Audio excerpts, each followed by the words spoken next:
लगेगी आग, आएगी पूरी दुनिया जद, इस दुनिया में ईरान हिला थोड़ी है। अस्सलाम वालेकुम, रियाज अहमद उत्तर प्रदेश से।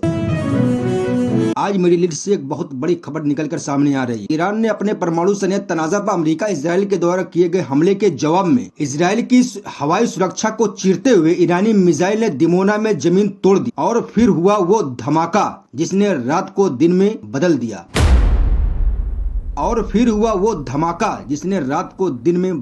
ना बची कोई दीवार, ना बचा कोई दर, क्लस्टर मिसाइल ने मचाई कयामत सरासर। ये सिर्फ एक मिसाइल नहीं, इसने अपने साथ बिखेरे क्लस्टर के टुकड़े। दिमोना के 12 अलग अलग जगहों पर एक साथ गिरे धधकते गोले, मानो आसमान में आग की बारिश हुई हो। प्रशासन ने फिलहाल 20 से ज्यादा लोगों के घायल होने की पुष्टि की है, लेकिन आशंका जताई जा रही है कि मलबे में कई और लोग दबे हो सकते हैं। अस्पतालों में अलर्ट जारी कर दिया गया। आपको बता दूं कि दिमोना वही साइट जो इजराइल के परमाणु कार्यक्रम की धरोहर है, आज खौफनाक तबाही की गवाह बन गई। सुरक्षा बलों ने इलाके को घेर लिया और बचाव अभियान जारी है। कहीं से भी किसी भी वक्त और धमाके की आशंका को देखते हुए लोगों को सुरक्षित स्थानों पर रहने की सलाह दी गई। दूसरी तरफ ईरान की सेना ने एक बड़ा बयान जारी करते हुए कहा है कि पवित्र रमजान के महीने में उसने जानबूझकर अपने कुछ हथियारों का इस्तेमाल नहीं किया। अब रमजान का महीना समाप्त हो चुका है, ऐसे में ईरान ने अपने दुश्मनों और यहाँ तक कि सहयोगियों को चौंकाने वाले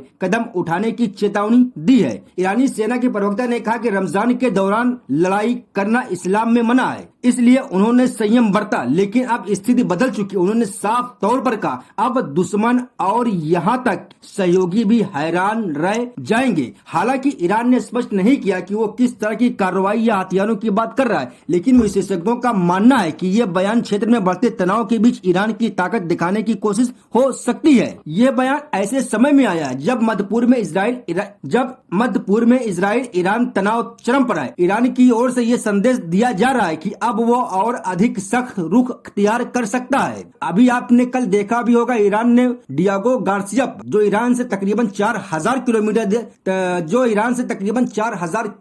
दूर है, उस पर भी खुर्रम शहर 4 मिसाइल दागी है, जिससे अमेरिका और इसराइल के साथ साथ पूरे यूरोप में खलबली मच गई। दूसरी तरफ ईरान के संसद अध्यक्ष ने अमेरिका द्वारा ईरानी तेल पर प्रतिबंध हटाने की योजनाओं पर करारा तंज कसा। उन्होंने मजाकिया लहजे में कहा, माफ करना, हमारा स्टॉक खत्म हो गया, sorry we are sold out. ये बयान ऐसे समय में आया जब अमेरिका ईरान के तेल निर्यात पर लगे प्रतिबंधों को हटाने की संभावना पर काम कर रहा। अध्यक्ष के इस बयान को ईरान की ओर से अमेरिका को एक चतुर जवाब के रूप में देखा जा रहा। उन्होंने संकेत दिया कि ईरान ने प्रतिबंधों के दौरान अपने तेल बाजार को नए ग्राहकों और वैकल्पिक रास्तों से संयोजित कर लिया है। अब जब अमेरिकी प्रतिबंध हटाने की बात कर रहे हैं, तब ईरान के पास अतिरिक्त तेल निर्यात के लिए पर्याप्त क्षमता नहीं बची, या फिर वो अमेरिका को संदेश देना चाहता है कि अब उसकी जरूरत नहीं रही। विश्लेषकों के अनुसार यह बयान ईरान की आत्मनिर्भरता और अमेरिकी दबाव के आगे न झुकने की रणनीति को दर्शाता। साथ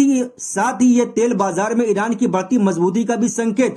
फिलहाल इस बयान के बाद अंतर्राष्ट्रीय ऊर्जा बाजार में ईरान की भूमिका को लेकर नई चर्चाएं शुरू हो गई हैं। दूसरी तरफ अमेरिकी राष्ट्रपति डोनाल्ड ट्रंप द्वारा ईरान के बिजली संयंत्रों पर हमले की धमकी दिए जाने के बाद अमेरिकी की संसद में ही बड़ा विरोध सामने आया। डेमोक्रेट सांसद डॉन बेयर ने ट्रंप के इस बयान को लेकर कड़ी प्रतिक्रिया दी और उनके व्यवहार पर सवाल उठाए। संसद बेयर ने कहा, राष्ट्रपति के बढ़ते अप्रत्याशित व्यवहार पर खुलकर चर्चा करने से पीछे नहीं हटना चाहिए। उनकी बढ़ती स्थिरता न केवल अमेरिकी जनता के लिए बल्कि पूरी दुनिया के लिए एक स्पष्ट और बढ़ता हुआ खतरा है। ये बयान ईरान की सेना का कोई अधिकारी या वहाँ का कोई नेता नहीं दे रहा है, बल्कि अमेरिका का ही एक सांसद दे रहा है। संसद बेयर का ये बयान अमेरिकी राजनीति में ट्रंप के खिलाफ बढ़ती असमिता का संकेत माना जा रहा है। उन्होंने साफ शब्दों में कहा कि राष्ट्रपति का ये व्यवहार अब सिर्फ अमेरिका के लिए नहीं बल्कि अंतरराष्ट्रीय स्थिरता के लिए भी खतरा बनता जा रहा है। फिलहाल ट्रंप प्रशासन की ओर से संसद बेयर के इस बयान पर कोई प्रतिक्रिया नहीं नहीं आई है। हालांकि विशेषज्ञों का मानना है कि अमेरिकी संसद में इस तरह के बयान राष्ट्रपति की विदेश नीति को लेकर बढ़ती बेचैनी को दर्शाते हैं। दूसरी तरफ इजराइल के जाने माने राजनीतिक व्यक्ति और शांति कार्यकर्ता यारिव ओपेनहाइमर ने इजरायली सरकार पर ईरान की मिसाइल क्षमताओं को लेकर जनता को गुमराह करने का गंभीर आरोप लगाया है। उन्होंने सवाल उठाया कि आखिर स्टूडियो में गढ़े झूठ की जिम्मेदारी कौन लेगा। ओपेनहाइमर ने तीखे शब्दों में कहा, ओपेनहाइमर ने तीखे शब्दों में कहा, 2/3 लॉन्चर नष्ट हो गए, सिर्फ कुछ ही बचे हैं, 1 महीने की मिसाइलें बची हैं, जनता को बेवकूफ बनाना बंद कर दो, सच बताओ। उनका ये बयान उन रिपोर्ट्स और सरकारी बयानों के संदर्भ में आया जिसमें दावा किया गया था कि ईरान के खिलाफ सैन्य कार्रवाई के दौरान उसकी अधिकांश मिसाइल क्षमताओं को नष्ट कर दिया गया। ओपेनहाइमर का आरोप है कि ये दावे हकीकत पर आधारित नहीं है और उनके जरिए जनता की राय को एक खास दिशा में मोड़ा जा रहा है। यारिव ओपेनहाइमर इजराइल में पीस नाउ संगठन के पूर्व प्रमुख रह चुके और वे लंबे समय से सरकार की नीतियों पर सवाल उठाते रहते हैं। उनका ये बयान इजराइल के अंदर ही सरकार की विश्वसनीयता को लेकर बढ़ती बहस का हिस्सा माना जा रहा है। विश्लेषकों के अनुसार ओपेनहाइमर का ये बयान दिखाता है कि इजराइल के भीतर भी ऐसी आवाजें उठ रही हैं जो सरकार के सैन्य दावों की सत्यता पर सवाल उठा रही। खासकर ईरान के साथ बढ़ते तनाव के बीच ये आलोचना अहम मानी जा रही है और आशंका जताई जा रही कि ईरान के द्वारा दिमोना में जो हमला हुआ है, अगर उस तरह के हमले 2-4 और इजराइल में होते हैं तो इस तरह की आवाजों और ज्यादा उठने की आशंका है। दूसरी तरफ लेबनान में हिजबुल्लाह ने एंटी टैंक मिसाइल से वहां एक गाड़ी को निशाना बनाया। मिसाइल लगते ही गाड़ी आग की चपेट में आ गई। इसमें 2 लोग जख्मी बताए जा रहे हैं। हालांकि अभी बताया जा रहा है कि 2 अन्य गाड़ियां जो वहां खड़ी थी उनमें भी आग लग गई, लेकिन खुशकिस्मती से वो गाड़ियां खाली थी, जिससे बड़ा जानी नुकसान होने से बच गया। हमले में जो शख्स जख्मी हुआ उसकी हालत बेहद गंभीर बताई जा रही। कहा जा रहा है कि आग की चपेट में आने की वजह से गाड़ी के अंदर ही फंस गए और मौके पर फायर ब्रिगेड की गाड़ियां पहुंच गई